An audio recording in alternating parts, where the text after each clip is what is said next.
Hi, boys and girls. Today we're going to do Writer's Workshop together, virtually, something different. But we're going to be, we launched this unit about 2 or 3 weeks ago.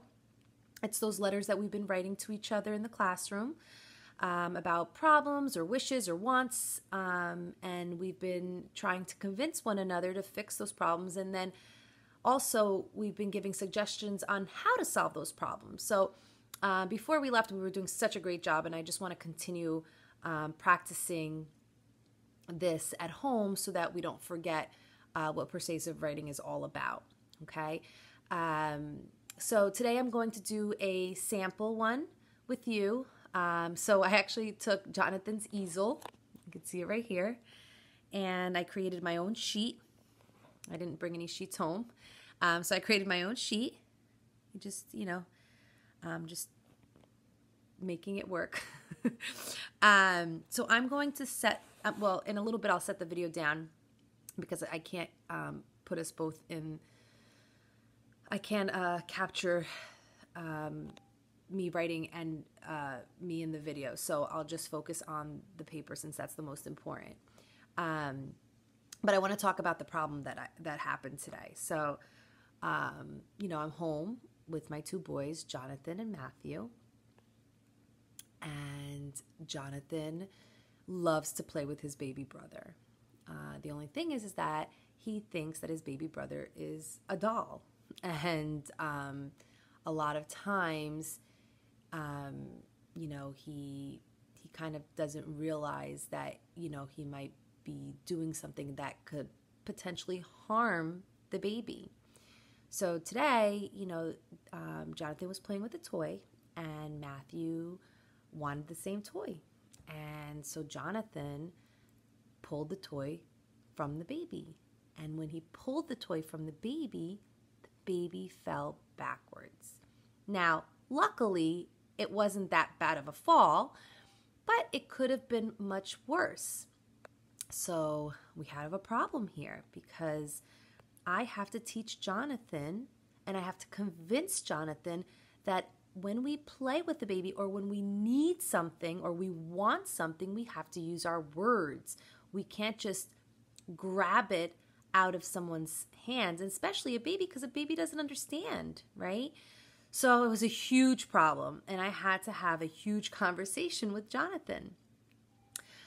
Now, I decided that I was going to write a letter about that to Jonathan, and tomorrow morning I'm going to read it to him again because I'm going to remind him every single morning that we are going to play gentle and that we are going to share our toys. So I am going to write this letter with you, but guess what? Then I'm going to read it to Jonathan every morning so that every morning he has a reminder of what an appropriate play with his brother is. All right, so let's get started. All right. All right, hopefully this doesn't fall. I'm trying to, okay. So in class, we always talk about what writers do first. What do writers do first? I hope everyone's saying we draw the picture first because that is what writers always do first. So I am going to draw a picture of a horse out in a field with flowers, just playing. That has nothing to do with my story. Remember, our picture needs to match our words, and what I'm about to write has nothing to do with horses or flowers or the field. Okay, so what I am going to draw is Jonathan, so because Jonathan was in the picture. So here's Jonathan.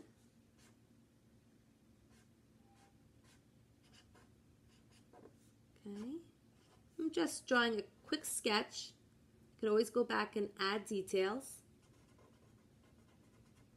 Okay, there's Jonathan. I'll put my labels after. All right, and he had a toy in his hand. It was actually like the little people animals. So I'll do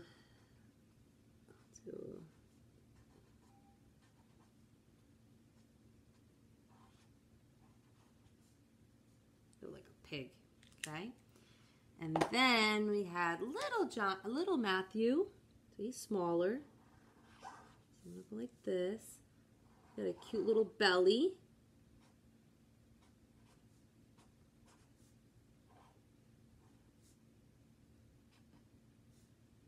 And I'm drawing him kind of sideways so that you could see that he started falling back.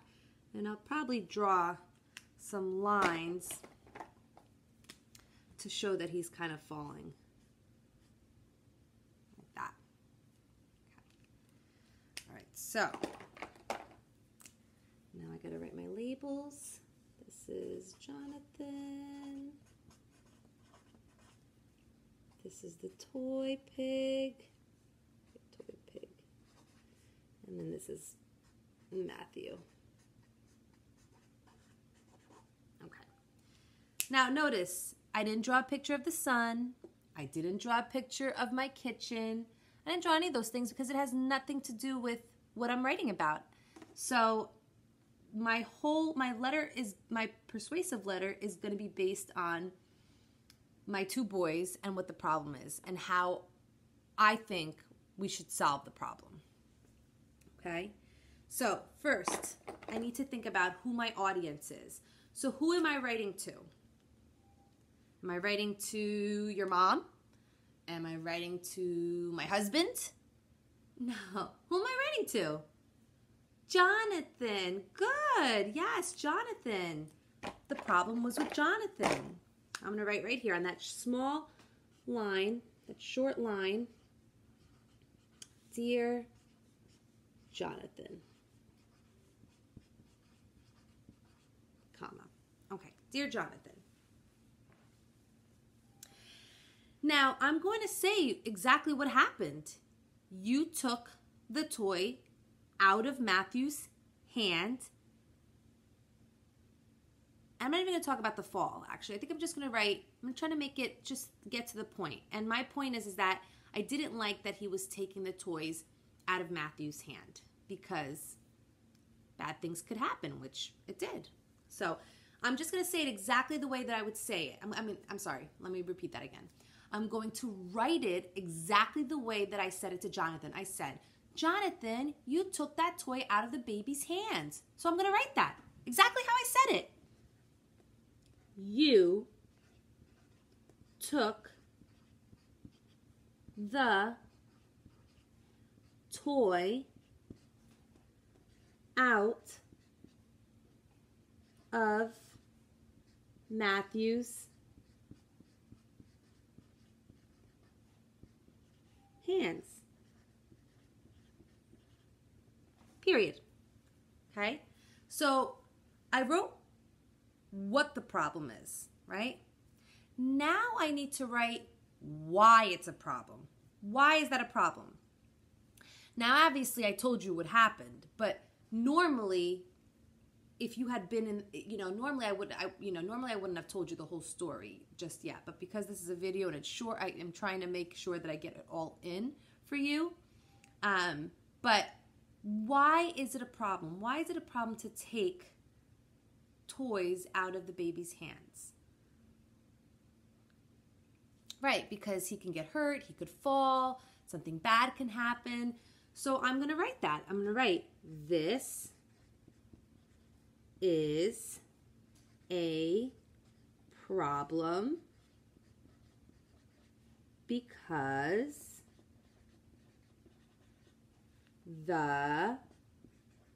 or you know what? I'm going to write Matthew. I'm going to use his name since it's one of my labels. Because Matthew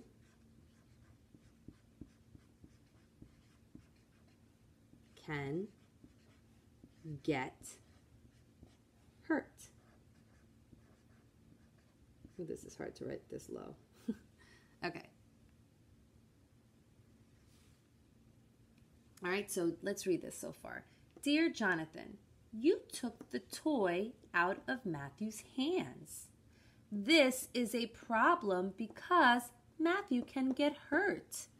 So now, what could I say to Jonathan? How can we solve this problem? What do you think I said to Jonathan? Or what do you think I should have said to Jonathan when this happens? I'm going to put this up a little bit higher just because it's harder for me to write when it's that low. You took the toy out of Matthew's hands. This is a problem because Matthew can get hurt. Now I have to explain how to solve the problem, right? Yeah. I'm going to say it politely though. I'm going to say, can you please not take things from Matthew when he's playing with them? Or can you please share your toys? Right? Or can you please play gently? So I'm going to write that. Can you please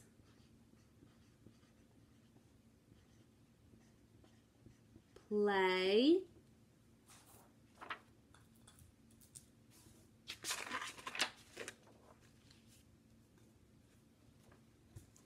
see that?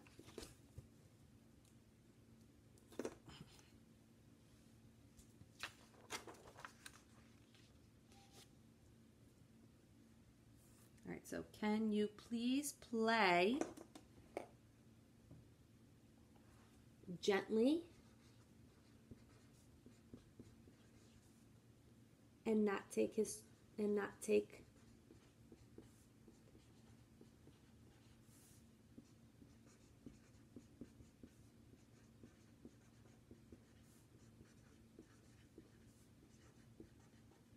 and I'm going to put a question mark because I'm asking a question.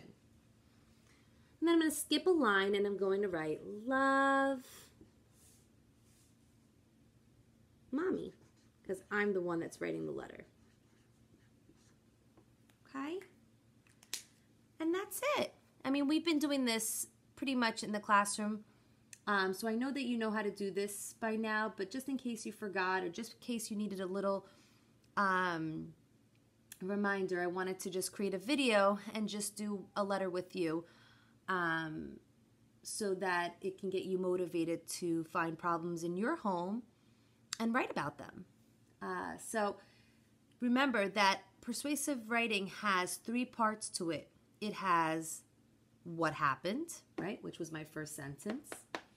It has why it's a problem, which was my second sentence. And it has how to solve the problem, which was my third sentence. So that's what I want you to follow, okay? I want you to follow the what, the why, and the how. Okay, so what is the problem? Why is it a problem? How do you solve that problem? Okay? So today we're going to just, what I want you to do now when you get back, when you turn off this video, I want you to go back and I want you to get your paper out, the paper that I sent home. And one of these sheets, one of these writing sheets, I sent a bunch home, so you should have enough. And you can have Mommy and Daddy make more copies if you want to practice more. But I want you to get one sheet out, and I want you to take a little walk around your house, and I want you to look for problems. It could be a messy room, it could be a spill, it could be a chair not pushed in, it could be a bed not made. It could be so many things. I want you to walk around and look at some of the problems that you may have at home that you want to address. And you can write it. You can write the letter to Mommy. You can write the letter to your sister, brother, grandma, whoever it is that you think can fix the problem. Okay? So have fun. And I can't wait to read them. I won't be reading them for a while, but I can't wait to read them. And I'll talk to you soon, okay? Bye.